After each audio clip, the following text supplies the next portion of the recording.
Get out of my way. You think a janitor belongs on this floor? These hands probably haven't touched real money in your whole life. Camille Ashford's voice cut through the hotel ballroom like a blade. She ripped the coffee cup from the tall man's hand and grabbed her own. My company is closing a $1 billion deal tonight, and I will not let some building cleaner ruin it. She threw the hot coffee. It hit his face, dripped down his neck, and soaked into his white shirt. That jacket? She laughed, flicking more drops at him, probably from a discount bin. That watch is fake. You don't even know what real money looks like. The man wiped his face slowly. His voice stayed calm. Ma'am, please, I was invited. Invited? Camille stepped closer, her finger pointing at his chest. By who? Name one person in this room who would know someone like you. One name. Say it. Silence. 250 guests stared. Every phone was pointed at them. Have you ever seen someone so confident they had no idea they were about to lose everything? 50 minutes earlier, Marcus Webb had stepped out of a black Range Rover on Commerce Street in Dallas, Texas. His driver held the door. The warm October air hit Marcus's face as he straightened his custom suit jacket. The summit tower rose 70 floors above him, every window glowing gold against the evening sky. A red carpet ran from the sidewalk straight to the entrance. "Pick me up at 11, David." "Yes, sir." Marcus walked alone. His shoes clicked softly against the pavement. No bodyguard, no assistant, no team. Just him and a small envelope in his inside pocket. The invitation was thick cream paper with gold lettering. It read, Annual Leadership Gala, Texas Business Summit. At the bottom, smaller text read, Hosted by Webb Capital Group. His company, his event, his $200,000 donation that made tonight possible. A valet rushed forward. Marcus waved him off with a smile. He checked his phone. One new email from his CFO, Anna Chen. Subject, Ashford Enterprises, final contract update. The preview showed the first line. All terms agreed. $1 billion in infrastructure investment ready for signature. Gerald Ashford Sr. confirmed attendance. Marcus slipped the phone back into his pocket. 5 years of talks, dozens of meetings, background checks on every Ashford executive, due diligence reports stacked 3 feet high in his office. Everything pointed to tonight. Everything pointed to yes.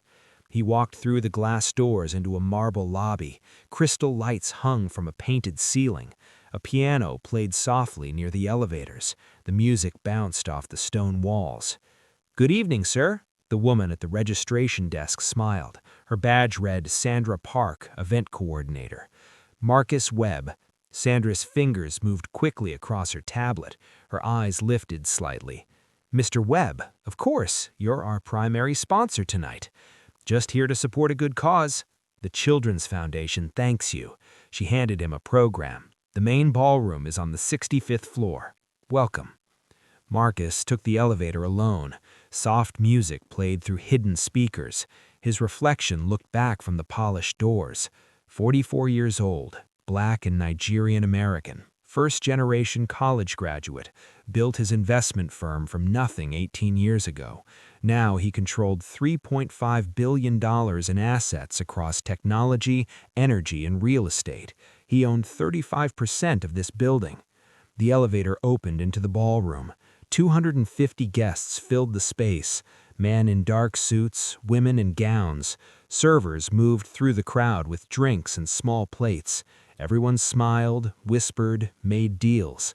Marcus recognized faces from magazine covers, CEOs, investors, politicians, old money and new money together under lights worth a fortune.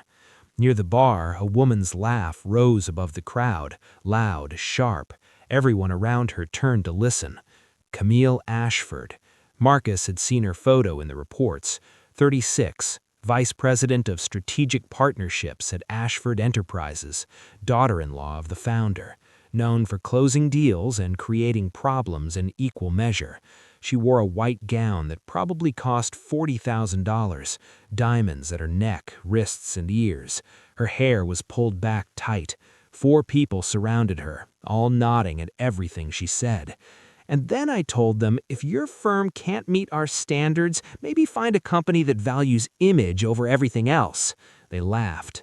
A few guests nearby looked uncomfortable. No one spoke up. Marcus moved toward the bar, keeping his distance. A server offered coffee. The hotel was known for it. Marcus took a cup. Marcus, James Liu pushed through the crowd. Chinese-American, 42, Marcus's business partner for 12 years. James had arrived early to meet people. "How was the drive?" "Fine. Anything I should know?" James glanced toward Camille's group. His face tightened. "The Ashfords are here. Gerald Sr. left 30 minutes ago, said he wasn't feeling well. Camille and Richard are the ones holding court." He searched for the right word. "She made a comment earlier about merit hiring destroying corporate standards. 3 people walked away. Everyone else pretended not to hear."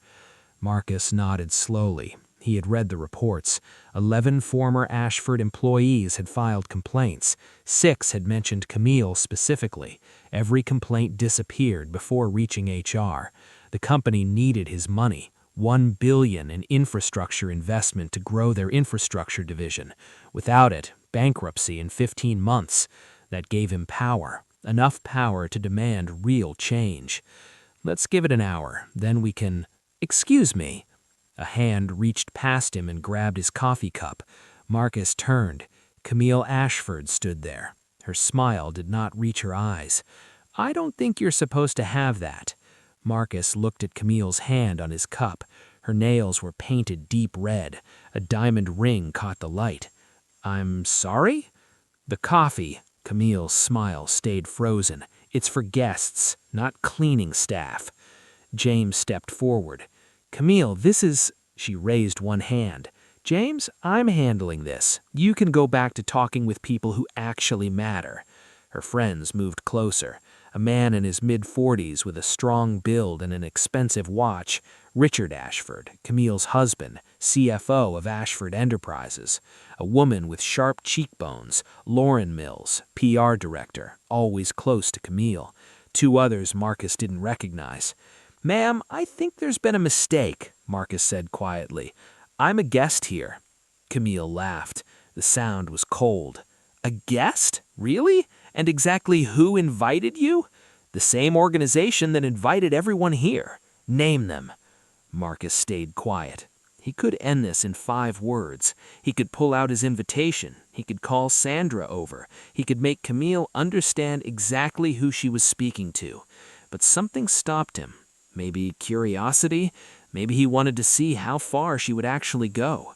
"That's what I thought." Camille turned to her group. "They don't even teach them how to make believable excuses anymore." Richard moved closer. He smelled like strong cologne and expensive whiskey. "Look, friend, we're not trying to embarrass you, but this event is invitation only, very exclusive. If you leave now, quietly, we'll forget this happened." "I appreciate that," Marcus said, "but I'm exactly where I'm supposed to be." Lauren pulled out her phone and started typing. "I'm texting security. We've had issues with people sneaking in before." "Have you?" Marcus asked. "When was the last time?" Silence. "Exactly," Camille said, recovering fast, "because we always catch them at the door. You must have followed someone in." The crowd around them grew. Phones came out. At least 15 people recording. This would be online in minutes. "Your suit?" Camille said, walking around him slowly. "Please, I can spot a fake from across the room. That stitching is awful." Marcus's suit had cost $9,000, custom-made in London. He had picked it up 4 months ago on a business trip. "And that watch," Richard pointed, "is that supposed to be a real one? The dial looks completely wrong." The watch was real. It belonged to Marcus's father, worth more than Richard's car. "Where did you get that invitation?" Camille demanded. "Show it to me right now." Marcus reached into his jacket. His fingers touched the envelope, but before he could pull it out, Camille snatched it from his hand. She tore it open, scanned the text. Her eyes narrowed. "This is fake, obviously fake. anyone can print something on nice paper. Richard took the invitation and studied it. The font looks right, but... Nothing, Camille interrupted. Look at him, Richard. Does he look like he belongs at a $25,000 per seat event? What exactly am I supposed to look like? The question hung in the air. Camille's mouth opened, then closed. She knew the trap. Professional, she finally said. Established, someone with real credentials. I have credentials. Like what? A trade school certificate? Lauren laughed and covered her mouth. Sorry, that was just accurate, Camille finished. She turned to the growing crowd. This is exactly what's wrong with our standards today. Quality means nothing anymore. We're supposed to just let anyone into our spaces because of some... She stopped herself, but everyone knew what she had almost said. James pushed through the crowd. Camille, you need to stop right now. Or what? You'll report me? She laughed again. James, your firm does what, $15 million a year? My family's company does $2 billion. I could buy your entire business before breakfast. This isn't about money. Everything is about money. Money equals power equals access. And this man has none of those things. Marcus watched her hand, watched the cup, knew what was coming. Ma'am, please, don't. Don't what? She stepped closer. The hot coffee sloshed in the cup. Don't protect the integrity of an event my company helped sponsor. Your company helped sponsor? James' voice rose. Are you serious right now? $50,000, Camille said proudly. We bought a full table, unlike some people who probably found a used ticket in the trash. The cup tilted. Marcus saw it happening slowly, saw the dark, hot liquid leave the cup, felt it hit his face, his neck, his shirt. It was hot. It burned slightly. It smelled of strong, roasted coffee. It soaked through his collar and down his chest. Camille didn't stop. She poured until the cup was empty. Then she grabbed another from a nearby table and threw that too. Maybe now you'll learn where people like you actually belong, serving drinks, not drinking them. The ballroom went completely silent. Even the piano stopped playing. Marcus stood there. Coffee dripped from his chin. His $9,000 suit was destroyed. His father's watch had brown drops on the crystal face. He pulled out his handkerchief and wiped his face slowly, carefully. You done? He asked. Camille's chest heaved. Her face was red. I'm just getting started. Security. Two men in dark suits pushed through the crowd. Private security, built like athletes. Their badges read, Summit Security Services. This man, Camille pointed at Marcus, crashed this event. I want him removed. I want him arrested. I want his name blocked from every venue in Dallas. The head of security, Tom Bradley, approached carefully. Sir, I'm going to need you to come with me. Of course, Marcus's voice was steady. I understand you're doing your job. Don't be so calm about it, Camille snapped. You should be apologizing, begging. You made me feel unsafe. I had every right to protect myself and my guests. Richard stepped beside his wife. Our lawyers will hear about this. Count on it. Your lawyers? Marcus smiled slightly, the first real emotion he had shown. Interesting. What's funny? Camille demanded. Nothing at all. Marcus turned to Tom. Shall we? As Tom led Marcus towards the exit, Camille followed. Her voice echoed off the marble walls. Let everyone see this. Let everyone see what happens when you try to enter spaces you don't belong in. Her friends followed. Lauren filmed everything on her phone. This is going on our company page, how Camille Ashford protects corporate standards. Brilliant, Richard said. Show the world we don't tolerate fraud. Marcus walked calmly between the security guards. His shoes were slightly wet. Coffee dripped on the floor with every step. Behind him, the whispers started. Did you see that? She just threw hot coffee on him. That seemed extreme. Should we say something? But no one did. No one stepped forward. No one confronted Camille. They just filmed, watched, and posted. By the time Marcus reached the security office on the 64th floor, the video had 20,000 views. Camille followed them into the small room. Richard and Lauren crowded in behind her. The room smelled of paper and floor cleaner. Tom sat at a desk with 2 computer screens. "Sir, I need to verify your identity." "Of course." Marcus reached for his wallet. "Don't trust whatever ID he shows you. Fake IDs are easy to get. Call the police, real police. Let them handle this." Tom looked uncomfortable. "Ma'am, I need to follow procedure." "I am the procedure. My father-in-law owns 22% of this building. One call from him and you're out of a job. Do you understand?" Tom's jaw tightened. He picked up his desk phone. Marcus sat in a plastic chair, wiped more coffee from his face, and waited. This was about to get very interesting. The security office was small. Pale walls, bright fluorescent lights, a water cooler in the corner that hummed loudly. Camille paced, her heels clicking against the tile. Click, click, click. Each step sharper than the last. "Why is this taking so long?" "Ma'am, I'm pulling up the guest list now." "Forget the list. Call the police." Tom's eyes stayed on the screen. "I need to verify first." "You need to do what I tell you. Do you know who I am?" "Yes, ma'am." "Then you know I can end your career with one call."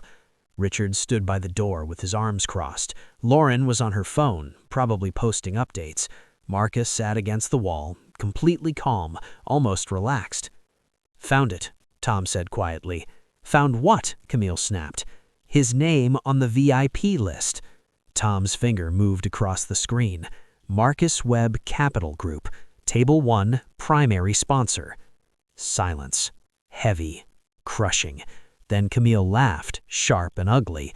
"That's ridiculous. He obviously hacked your system." "Ma'am, I don't care what you think." Camille grabbed the back of Tom's chair and spun it around. "That list is fake, corrupted, whatever you want to call it." Richard moved closer to the screen and squinted. "Webb Capital Group. Is that supposed to mean something?" "It's fake," Camille said. "A shell company, money laundering. This man is clearly a criminal." "Would you like to see my identification?" Marcus asked. His voice was quiet, patient, like someone explaining something simple to a child. "Yes," Camille held out her hand. "Show me your fake ID so I can add forgery to the list of charges." Marcus pulled out his wallet, removed his driver's license, and handed it to Camille. She snatched it and studied it under the hard light. Her eyes narrowed. "Marcus Webb, Dallas address. This proves nothing." "It's a state-issued license," Marcus said. "With stolen information." Camille threw the ID onto Tom's desk. "Run his name. Check for warrants, criminal history, anything." Tom hesitated. "Ma'am, now." Tom picked up his phone and dialed. "Yeah, this is Bradley at Summit Tower. I need a background check. Name is Marcus Webb." He read the date of birth from the license. The wait felt long. Camille paced. Richard checked his phone. Lauren kept filming. Marcus sat perfectly still. His hands rested in his lap. Coffee stained, but completely composed. "Nothing," Tom said, hanging up. "No warrants, no criminal record. License is valid." "Then dig deeper," Camille insisted. "Check his finances, his employment." "Ma'am, I can't access that information." "Then call someone who can."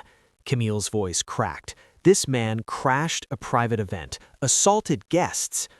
"I assaulted guests?" Marcus raised his eyebrows slightly. "Your presence was an assault. Your being in that space was threatening." "Threatening how?" Camille's mouth opened and closed. Her face went red. Richard jumped in. "You made my wife uncomfortable. That's enough." "By standing near a bar?" Marcus asked. "By being somewhere you don't belong." "And where do I belong?" Nobody answered. Lauren's phone buzzed, once, twice, then constantly. Camille, that video, it's spreading really fast." "Good. Let people see we don't tolerate." "It's not good." Lauren turned her screen around. "The comments, they're not on our side." Camille grabbed the phone and scrolled.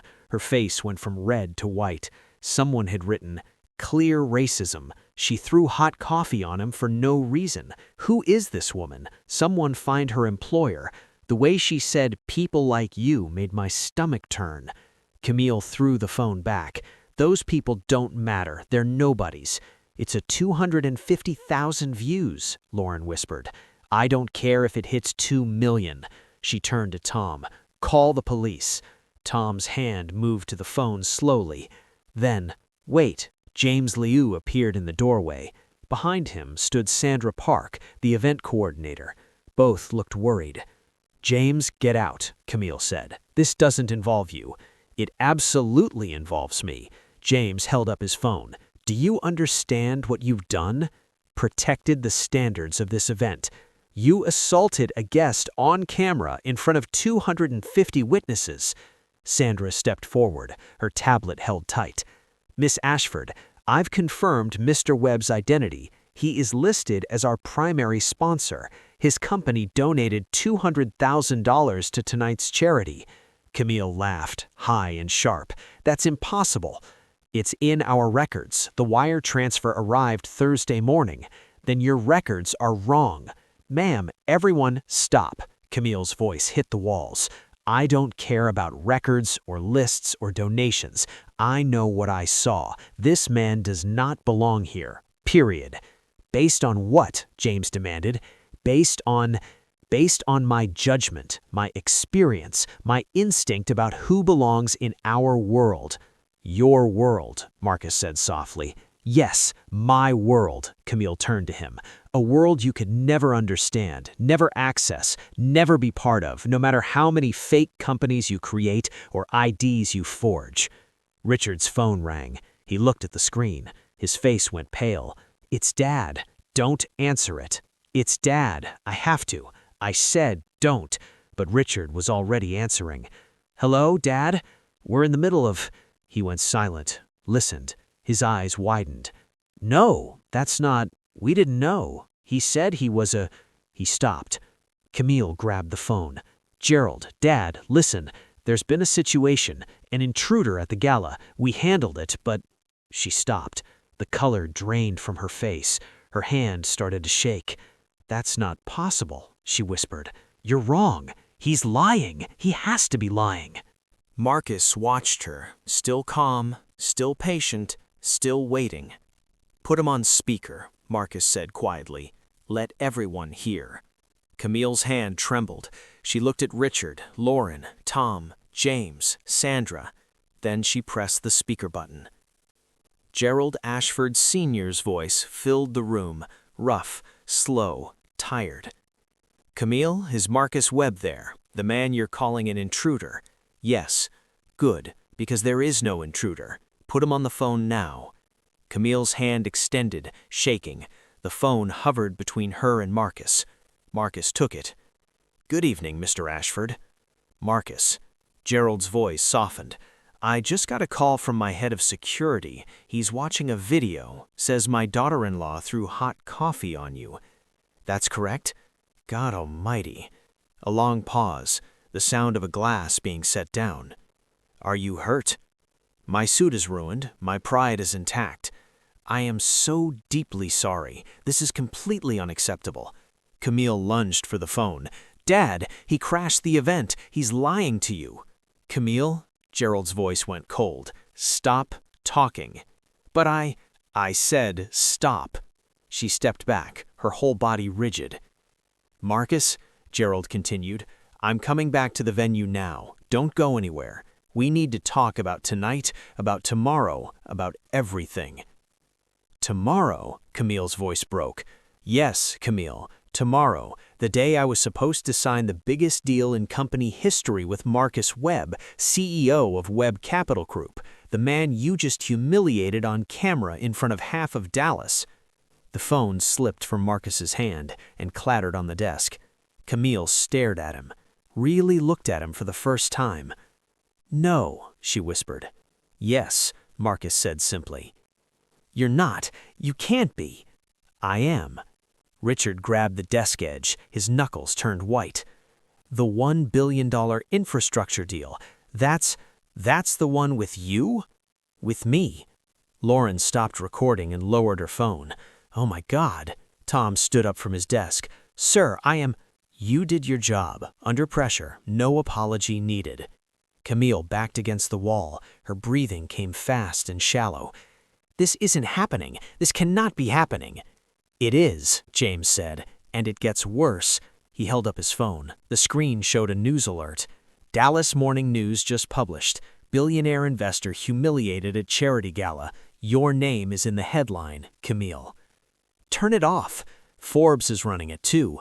And Bloomberg. I said turn it off. But the phones kept buzzing. More alerts, more articles, more views. The video hit 600,000. Camille slid down the wall and sat on the floor, her expensive gown folded around her. I didn't know, whispered Camille.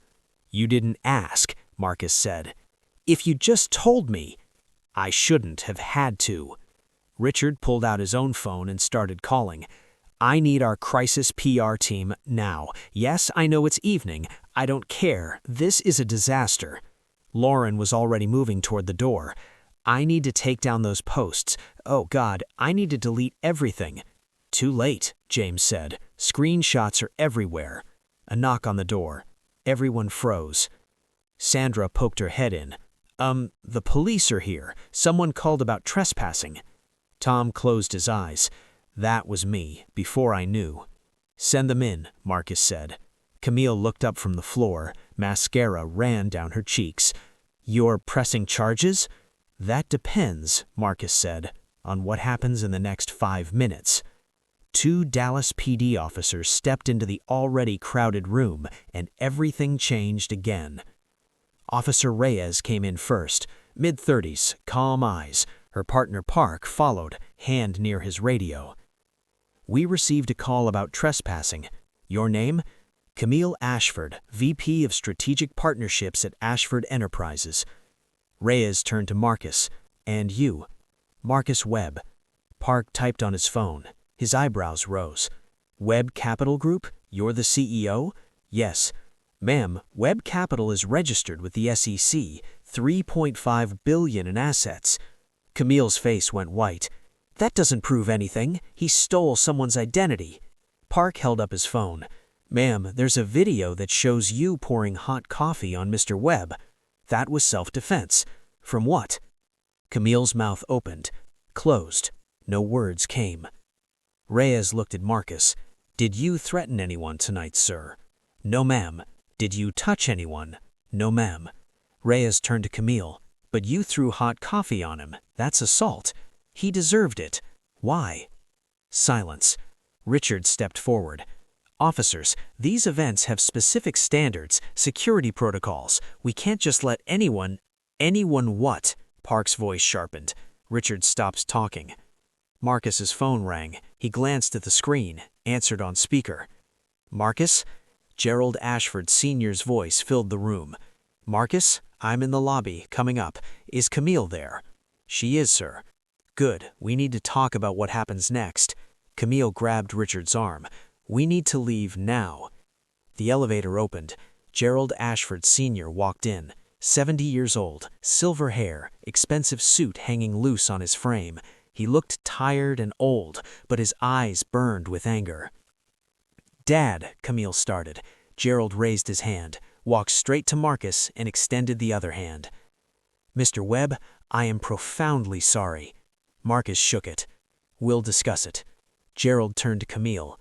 You're suspended, effective immediately. What? You can't. I'm the chairman of the board. I absolutely can. Over a misunderstanding? You assaulted the man holding our company's future on camera. This isn't a misunderstanding. It's a catastrophe. Richard stepped between them. Sir, you're overreacting. PR can fix this. You're suspended too. What? Both of you, pending investigation. Gerald looked at Reyes. What charges is she facing? Assault? Filing a false police report? Possibly hate crime enhancement. Camille's legs buckled. Richard caught her. Hate crime? She whispered. Park read from his phone. You said people like you. You questioned his right to be there based on his appearance. You assumed theft and poverty, all on video, in front of witnesses. Lauren spoke quietly from the corner. I have more videos from earlier tonight. Shut up, Camille hissed. Comments about what? Reyes asked. About diversity hires, about people who don't belong. You're fired, Camille snapped. You can't fire anyone, Gerald said quietly. You're suspended. Marcus turned his phone screen outward. News headlines. Web Capital CEO humiliated at charity gala. Video goes viral. Ashford Enterprises VP caught in a racist outburst. Fortune 500 company faces major fallout after VP attacks black investor. 800,000 views and rising, Marcus said. The deal, Camille whispered. The 1 billion. We can still... There is no deal, Marcus said. But you need it. Without it, are bankrupt in 15 months. I know. I read the reports. Then you understand we're desperate. I was willing to invest. Was. You can't pull out over this. I can, and I am. Gerald aged 10 years in that single moment. His shoulders fell. Camille turned to Reyes. Fine, arrest me then. This is insane. All of this over one small mistake. Small? Marcus' voice went cold. You publicly humiliated me, called me a janitor, said people like me don't belong, lied to security, lied to the police. He stepped closer. Camille pressed against the wall. And you call it small. Reyes put away her notepad. Ma'am, please come to the station for questioning. Bring a lawyer. Am I under arrest? Not yet. That depends on Mr. Webb's statement. Camille looked around. Her husband, her father-in-law, Lauren, the officers, James, Sandra. Everyone looked back with the same expression. Finally, she looked at Marcus. What do you want? Justice. I'll apologize, publicly, whatever you want. Too late. It's never too late. It is when you've destroyed everything in one night. Gerald left without looking at her. The room felt smaller, colder. Camille's perfect world had collapsed, and Marcus Webb held every piece. The security office felt like a closed box, silent except for Camille's fast, shallow breathing. She slid down the wall again, her designer gown crumpled around her. Mascara had streaked her face completely. Marcus, Mr. Webb, please, her voice broke. I made a terrible mistake. Marcus stood by the window and watched the city lights below. You made several deliberate choices. I didn't know who you were. That's the problem. You didn't need to know. Richard knelt beside his wife. Surely we can work through this. We're all professionals here. Marcus turned. The coffee stains on his suit caught the fluorescent light. Professional is the last word I would use for either of you. Camille grabbed the desk edge and pulled herself up. It was the stress of tonight. These events are intense, and I thought you... Thought what? Marcus's voice stayed steady, quiet, final. I thought you were a gatecrasher. There have been issues before. Name one incident in this event's 12-year history. Silence. You can't, because there haven't been any. Marcus pulled his ruined handkerchief from his pocket and looked at the brown coffee stains. You saw a black man and made assumptions. Be honest about that. That's not Victoria. She caught herself.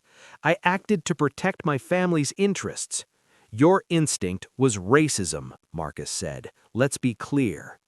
Reyes stepped forward.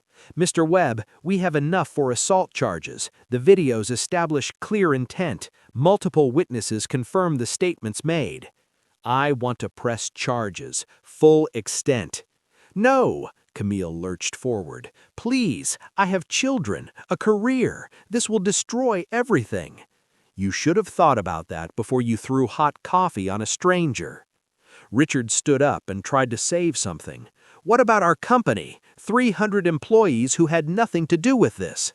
Your company needed my investment to survive. That was your father's problem to solve. He chose poorly when he put Camille in a leadership position. She's family, and that is exactly why your company is failing. Loyalty over ability. Tom approached quietly. Mr. Webb, I need to apologize. I should have verified more carefully before calling the police. You were threatened with your job, Marcus said. Note that in your report. I want accountability at every level. Yes, sir. Sandra spoke from the doorway. The event is ending. Guests are leaving. News vans are outside. Let them ask, Marcus said. What should I tell people? The truth, that Camille Ashford assaulted a guest, that she's been suspended, that Ashford Enterprises is under investigation. Camille made a choking sound. You're going to let them destroy me on television? You destroyed yourself. They're just recording it. Park stepped aside to take a call, came back looking grim. Ma'am, there's a reporter from Channel 8 asking for a statement. The video is at 1.2 million views. Richard's phone was shaking in his hand. It's trending nationally. #Ashford Coffee Incident. Lauren was still in the corner. She had been quiet. Now she spoke. Camille, the company social media is completely on fire. Thousands of mentions, all negative. Delete them. I can't delete other people's posts. Then make a statement. Say it was misunderstood. It wasn't misunderstood, Lauren said quietly. Everyone saw exactly what happened. Camille turned sharply. You're supposed to be loyal. I'm supposed to be honest. You taught me that before you forgot it yourself. Reyes checked her watch. Ma'am, we need to go now.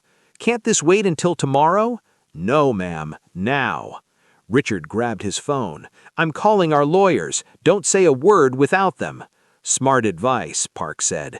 You should probably get your own lawyer as well, Mr. Ashford. Your father mentioned you're suspended, too. The reality kept arriving, wave after wave. Camille looked at Marcus one final time. If you had just told me who you were, if you had just said something. I shouldn't have had to. Marcus's voice was quiet, finished. Every person deserves basic respect, no matter who they are or what they do. You failed that simple test. I was protecting people. From what? A man drinking coffee? Marcus shook his head. You weren't protecting anyone. You were showing off, asserting power over someone you believed couldn't fight back. That's not true. It is exactly true, and now the whole world sees it. Reyes guided Camille toward the door. Let's go, ma'am. Camille's heels clicked against the floor, slower now, heavier. At the doorway, she turned back. The company, all those employees, their families, you're going to let them all suffer? I'm going to let your choices have consequences. There is a difference. The elevator doors closed on Camille's tear-streaked face. The security office felt bigger suddenly, emptier. James exhaled. That was intense. That was necessary, Marcus corrected. Sandra approached carefully. Mr. Webb, I'm so sorry. If there's anything we can do, not your fault. You tried to help. Marcus looked at his watch. Coffee had seeped under the crystal. I think I'll head home. This suit's past saving. He walked to the elevator. James followed. Behind them, the phones kept buzzing, the story kept spreading, and Camille Ashford's world kept falling apart. Monday morning, 72 hours after the gala. Marcus sat in his corner office. Floor-to-ceiling windows overlooked the Dallas skyline. Gray clouds moved slowly across the sky. Rain tapped the glass. His legal team filled the conference table. 5 attorneys, 2 paralegals, laptops open, documents stacked high. Patricia Nwosu led the team, Nigerian American, 53, sharp and focused. She had spent her career holding corporations accountable. We have 16 corroborating witnesses, 4 separate video angles, all showing clear intent. She clicked her remote. The screen lit up. Camille's face filled the frame. People like you don't belong here. Click. Another angle. Hot coffee in slow motion. Click. Camille's finger jabbing Marcus's chest. Name one person here who would invite someone like you. The audio is completely clear. No room for interpretation. Marcus's CFO, Anna Chen, spoke next. The business impact is catastrophic for them. She pulled up a chart. Ashford Enterprises dropped 31% in 3 days, lost $700 million in market value. Good, Marcus said quietly. 3 major clients have paused contracts. 14 senior employees resigned. The board met for an emergency session yesterday. What is Gerald saying? Nothing publicly. Sources say he's exploring all options, including bankruptcy. James sat across from Marcus. The 1 billion deal? Dead, Marcus confirmed. I sent the termination letter Sunday evening, cited ethical concerns in corporate culture incompatibility. Patricia pulled up another document. We're filing a civil suit today, $40 million. Claims include defamation, emotional distress, and civil rights violations. That'll finish them, James said. That's the point. Marcus stood and walked to the window. This isn't about money. It's about a message. What message? Anna asked. That racism has real, permanent, devastating consequences. Patricia nodded. The criminal case is moving forward. The state's attorney called this morning. Multiple charges. Assault and battery. Video evidence is overwhelming. Filing a false police report. Tom Bradley's statement confirms Camille lied. Hate crime enhancement. Multiple witnesses confirm racial motivation. Timeline? Arraignment next week. Trial in 3 months. The prosecutor says it's the clearest case she's had in years. James pulled up his phone. Have you seen the media coverage? He scrolled through headlines. CNN, viral video exposes corporate racism. New York Times, when privilege meets accountability. Forbes, how one act of discrimination cost a company $1 billion. Wall Street Journal, the Ashford scandal, a study in corporate failure. 60 Minutes wants an interview, James said. Not yet, Marcus replied. Let the legal process run its course first. The door opened. Marcus's assistant stepped in. Sir, someone is here, says it's urgent. Who? Gerald Ashford Sr. The room went silent. Marcus considered. Send him in. Gerald walked in slowly. He had aged more in 3 days. His suit hung looser. His face was pale. He carried a briefcase that trembled slightly in his hand. Marcus, thank you for seeing me. Mr. Ashford. Gerald sat down without being asked, set the briefcase on the table. I came to ask for your help. I know I have no right to. That won't change the outcome. I know, but I have to try. Gerald opened the briefcase and pulled out financial statements. The company is finished. Bankruptcy filing is drafted. We announce Thursday. I'm aware. 300 employees will lose their jobs. Most have families, mortgages, kids in school. And whose fault is that? Gerald closed his eyes. Mine. I put Camille in that position. I ignored the complaints, the warnings. I chose family loyalty over good leadership. Yes, I did. I'm asking you to reconsider the investment. Not for Camille, not for me, for those 300 people who did nothing wrong. Marcus walked back to the window and watched the rain. You're asking me to save a company with a broken culture, to reward bad behavior, to send the message that racism is acceptable as long as you apologize afterwards. I'm asking for mercy. Mercy? Marcus turned. Did Camille show me mercy when she humiliated me in front of 250 people, when she called me a janitor, when she tried to have me arrested? Gerald said nothing. No, she didn't. Because people like me don't get mercy in your world. We get hot coffee thrown in our faces. We get assumed to be criminals or cleaning staff or anything except what we actually are. Patricia began packing up. Mr. Ashford, this meeting is over. But Gerald pulled out another document. I have something else. He slid it across the table. Camille's complete employment file. Every complaint ever filed against her. 14 in total. All buried by HR, all because she was family. Marcus picked it up and went through the pages. Employee statements, racial slurs, discriminatory hiring practices, promotions denied based on race. Why are you showing me this? Because it should be on the record. Because people deserve to know this wasn't one bad night. It was a pattern. It was built into the company. Gerald's voice cracked. I failed those employees. I failed my company. I failed you. Yes, you did. I'm stepping down as chairman, effective immediately. I will cooperate fully with any investigation, criminal or civil. Marcus set down the file. That's a start. Will you consider dropping the civil suit? No. Will you reconsider the investment? No. Gerald stood slowly. Then I suppose we're done. We've been done since Friday night. Gerald walked to the door. He stopped.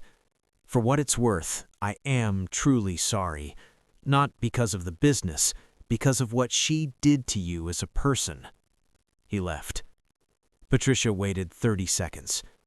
That was hard to watch. Good, Marcus said. 3 months moved quickly. The trial took place in Dallas County Criminal Court, standing room only, cameras outside. The prosecution presented 4 video angles. 16 witnesses testified.